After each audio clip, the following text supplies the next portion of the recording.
भारतीय सिनेमा के इतिहास में अनगिनत स्टार्स ने अपनी एक्टिंग, कॉमेडी स्टाइल, डांस का जलवा बिखेरा है, पर इनमें से कुछ ही ऐसे हैं जिनके सिनेमा हॉल में गूंजती हुई आवाज ने दर्शकों को अपना दीवाना बना दिया हो। किरदार के हिसाब से उनकी आवाज को ढालने का अंदाज दर्शकों को खूब पसंद आता है। उनकी आवाज का जादू ऐसा है कि लोग आंख बंद करके भी पहचान लेते हैं कि ये किस एक्टर की आवाज है। ये उनकी आवाज की करामात ही है कि उनके डायलॉग दर्शकों को दशकों तक याद रह जाते हैं और कुछ डायलॉग तो इतिहास का ही हिस्सा बन गए। जय हिंद दोस्तों, मैं हूं आपका साथी परवेज अहमद। आप देख रहे हैं रील की रियल स्टोरी। तो शुरू करते हैं भारतीय सिनेमा की उन 10 सबसे ज्यादा इम्प्रेसिव वॉइस की जिनको सुन के दर्शक दीवाने हो जाते हैं। नंबर 10 पे हैं फिल्म इंडस्ट्री के वो एक्टर जिनका नाम है रजा मुराद। वैसे तो इनके पिता भी मुराद साहब एक बहुत बड़े एक्टर थे और फिल्मों में ज्यादातर जज के रोल करते रहते थे। उनकी आवाज भी स्क्रीन के ऊपर दर्शकों को बहुत पसंद आती थी, लेकिन उसी आवाज के मालिक भी रजा मुराद साहब हैं। प्रेम रोग, हिना, राम तेरी गंगा महली जैसी फिल्मों में इनकी आवाज का जादू दर्शकों के सिर चढ़कर बोला। 5 दशक से ये फिल्मों में काम कर रहे हैं। हालांकि उतने बड़े बड़े रोल इनको कभी ऑफर नहीं हुए, लेकिन ये इनकी आवाज का ही जादू है कि दशकों तक सैकड़ों फिल्मों में इन्होंने काम किया है। पोस्ट ऑफिस का सिस्टम मालूम है ना, सादा लिफाफा देर से मिलता है, टिकट मारो जल्दी मिलता है। नंबर 9 पर हैं बॉलीवुड के वो एक्टर जिन्होंने अपनी आवाज के दम पर हॉलीवुड की फिल्मों में भी काम किया है।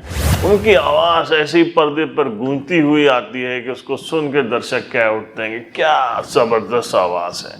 जी हाँ, हम बात कर रहे हैं कबीर बेदी साहब की। कबीर बेदी साहब ने बहुत कम फिल्मों में काम किया है, लेकिन जब जब वो सिल्वर स्क्रीन पर आए हैं दर्शकों ने अपना प्यार लुटाया है उनके ऊपर। खोटे सिक्के, खून भरी मांग, जाबाज जैसी कई फिल्में हैं जिसमें कबीर बेदी साहब ने काम किया है। बहुत ही डैशिंग, बहुत ही हैंडसम एक्टर के तौर पर उनकी पहचान है, लेकिन सबसे ज्यादा जो पसंद किया जाता है वो उनकी आवाज को। तुम्हारा बाप कुछ भी समझने को तैयार नहीं समझता कि जमाना बदल गया है। आजकल बड़े लोग ही बुरे होते हैं, अमीर लोग ही बिकते हैं। चाहे क्रिकेटर हो या पॉलिटिशियन, हीरे का व्यापारी या मुझ जैसा बिजनेसमैन, सब क्रिमिनल्स हैं। पर आज का इंडस्ट्री के वो हीरो जिन्होंने अपनी पहली फिल्म में जो पहला डायलॉग बोला वो अमर हो गया। आज तक वो डायलॉग जगह जगह बोला जाता है और लोग कहते हैं कि कितने आदमी थे। जी, हम बात कर रहे हैं इंडस्ट्री के one and only Amjad Khan साहब की। शोले के एक एक डायलॉग में उनकी आवाज दर्शकों के दिमाग में रची बसी है। जैसे ही कहीं भी रिकॉर्ड प्लेयर में या कहीं दूर दराज भी वो आवाज सुनाई जाती है, दर्शक कह उठते हैं गब्बर सिंह। अमजद खान ने शोले के अलावा मुकद्दर का सिकंदर, परवरिश, दादा, धर्मकांटा जैसी तमाम फिल्मों में काम किया और ये उनकी आवाज का ही जादू था कि जब भी शाइनी सेठ यानी कि कालिया का वो किरदार पर्दे के ऊपर दिखाई देता है, वो शाइनी सेठ की आवाज लोगों को हमेशा याद रह गई। ये रामगढ़ वालों ने अपना गांव छोड़ के जाना शुरू कर दिया। नंबर 7 पे है फिल्म इंडस्ट्री के वो वर्सेटाइल एक्टर जिनकी आवाज का जो मॉड्यूलेशन था वो गजब का था। अगर वो अंगूर फिल्म में काम करते हैं तो उनकी आवाज अलग थी, लेकिन जब वही एक्टर शोले का ठाकुर बनता है तो उसकी आवाज का क्या भारीपन था। लोगों को ठाकुर बलदेव सिंह की आवाज हमेशा हमेशा के लिए याद रह गई। उनकी आवाज की जो खनक थी, उनकी आवाज का जो भारीपन था, जो बेस था, वो लोगों के दिमाग में बस गया। यही वजह थी कि संघर्ष, त्रिशूल, जानी दुश्मन जैसी फिल्मों में जब इन्होंने अपने कैरेक्टर के हिसाब से अपनी आवाज को का बेस दिया तो दर्शक वाह वाह कह उठे। बहुत पसंद किया दर्शकों ने। बहुत ही बेहतरीन एक्टर के तौर पर संजीव कुमार हमेशा याद रखे जाएंगे और उनकी आवाज का तो कहना ही क्या। बहुत तुम्हारे सर पर खेल रही है कालिया, नंबर 6 पे वो एक्टर है जिसकी आवाज का ही दम था कि उसकी शुरुआत, उनके करियर की शुरुआत जब होती है तो वो छोटे छोटे रोल्स में, और वो भी निगेटिव रोल्स में उनके करियर की शुरुआत होती है, लेकिन उनकी आवाज का ही दम था कि उन्होंने काला पत्थर में अमिताभ बच्चन को, ब्लैकमेल में धर्मेंद्र को और जानी दुश्मन में सुनील दत्त के ऊपर वो भारी नजर आए थे। जी हाँ, हम बात कर रहे हैं शॉटगन यानी कि शत्रुघ्न सिन्हा की। विश्वनाथ और कालीचरण के डायलॉग तो आपको याद ही होंगे, जिसने उनको मेन स्ट्रीम में और इंडस्ट्री की पहली पंक्ति में ला खड़ा किया था।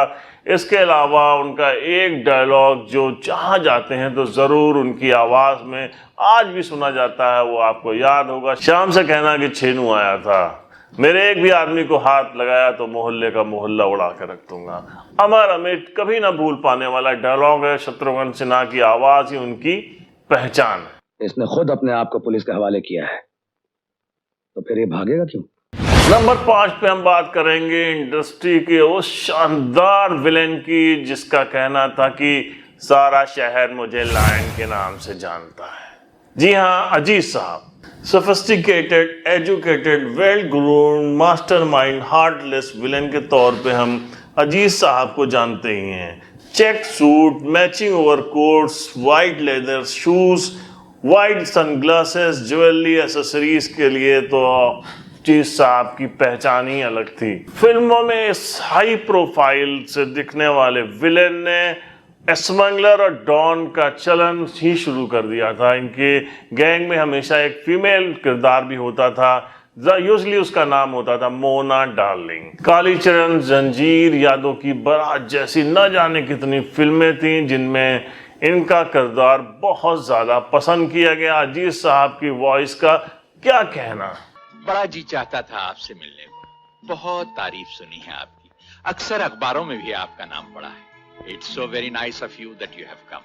नंबर 4 पे हैं फिल्म इंडस्ट्री के सबसे सफल, सबसे कामयाब विलेन एक्टर, यानी कि मोगाम्बो खुश हुआ, अमरीश पुरी साहब। विधाता, शक्ति, हीरो, मेरी जंग, नगीना, शहंशाह, राम लखन, त्रिदेव, गदर, न जाने ऐसी कितनी फिल्मों में अमरीश पुरी साहब ने विलेन का रोल करके अपनी आवाज का वो जादू बिखेरा कि दर्शक सबसे ज्यादा, सबसे खतरनाक विलेन के तौर पर इनको देखने लगे।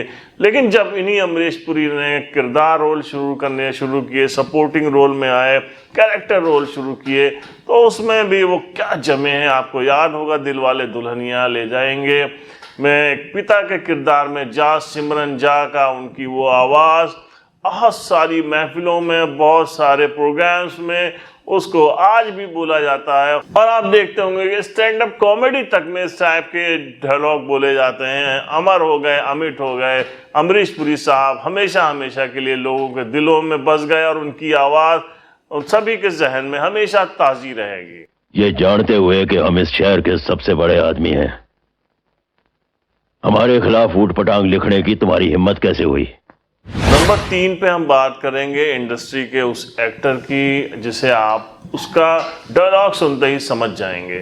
फिल्म मेरे हुजूर का एक सीन होता है जिसमें हीरोइन उनके पास पहुंचती है और कहती कि मैं बहुत परेशान हूँ, मेरे हस्बैंड जो हैं, जितेंद्र जो होते हैं उस फिल्म में उनके हस्बैंड होते हैं, और वो कहते हैं कि वो बहुत दिनों से घर नहीं आ रहे हैं, सुना है एक तवायफ के चक्कर में पड़ गए हैं जिसका नाम है फिरदौस, क्या आप उसको जानते हैं? राजकुमार अपनी विशेष शैली में जवाब देते हैं कि लखनऊ की कौन सी ऐसी फिरदौस है जिसे नवाब सलीम नहीं जानते हैं। और पिक्चर हॉल में बैठे दर्शकों की तालियों से हॉल गूंज उठता है। ये उनका खास अंदाज है। जब वो कहते थे कि आपके पांव बहुत खूबसूरत हैं, इनको जमीन पे मत रखिएगा वरना मैले हो जाएंगे, तो दर्शक उसके दीवाने हो जाया करते हैं। जी हाँ, न तलवार की धार से न गोलियों की बौछार से बंदा डरता है तो सिर्फ परवरदिगार से। हम बात कर रहे हैं फिल्म इंडस्ट्री के राजकुमार के।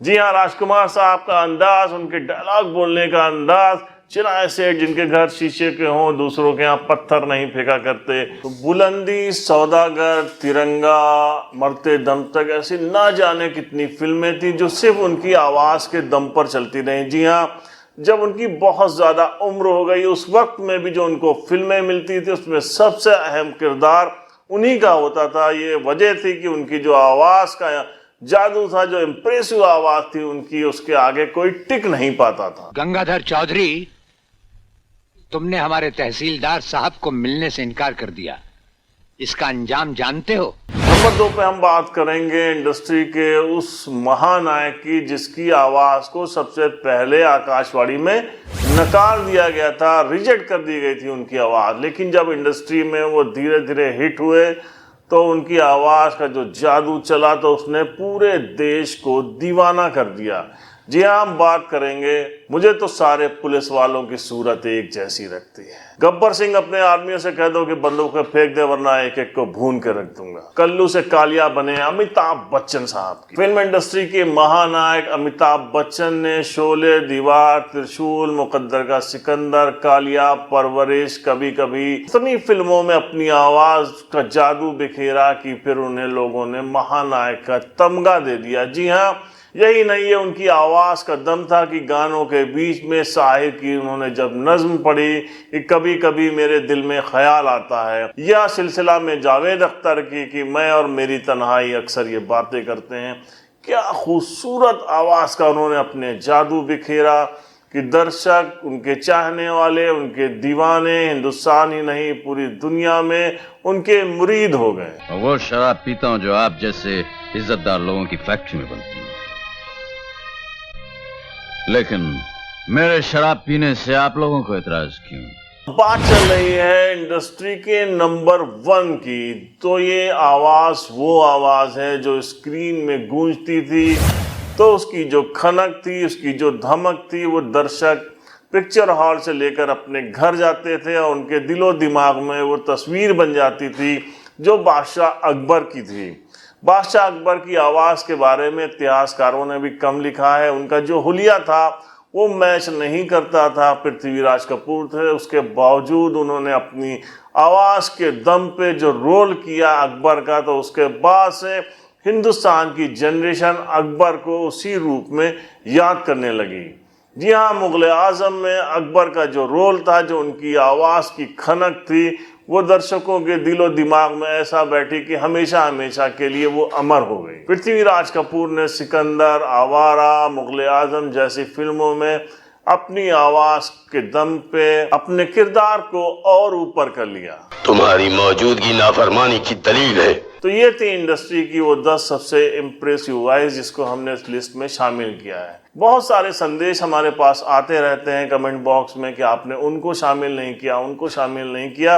ये बहुत सी मजबूरी होती है हमारी कि हम टॉप 10 की लिस्ट में बहुत सारे एक्टर्स को चाहते हुए भी नहीं रख पाते हैं। इंडस्ट्री में और भी बहुत सारे एक्टर्स हुए हैं जिनकी वॉइस में बहुत दम था, जिनकी वॉइस में बहुत उतार चढ़ाव था, लेकिन जो इम्प्रेशन इन 10 एक्टर्स की वॉइस का था वो कोई भी नहीं हासिल कर सका। डायलॉग बोलने का अंदाज कुछ और एक्टर्स का बहुत ही शानदार था, वो बहुत बड़े एक्टर हैं, वो बहुत कामयाब एक्टर हैं, लेकिन हम सबके बीच में हमने इन 10 लोगों की लिस्ट को तैयार किया था। अगर आपको ये लिस्ट हमारी पसंद आ रही हो, हमारा ये वीडियो पसंद आया हो, तो प्लीज़ हमारे चैनल को सब्सक्राइब करिए, लाइक करिए, शेयर करिए। हम मिलते हैं आपसे एक नेक्स्ट वीडियो में, तब तक के लिए अपना ख्याल रखिएगा। जय हिंद।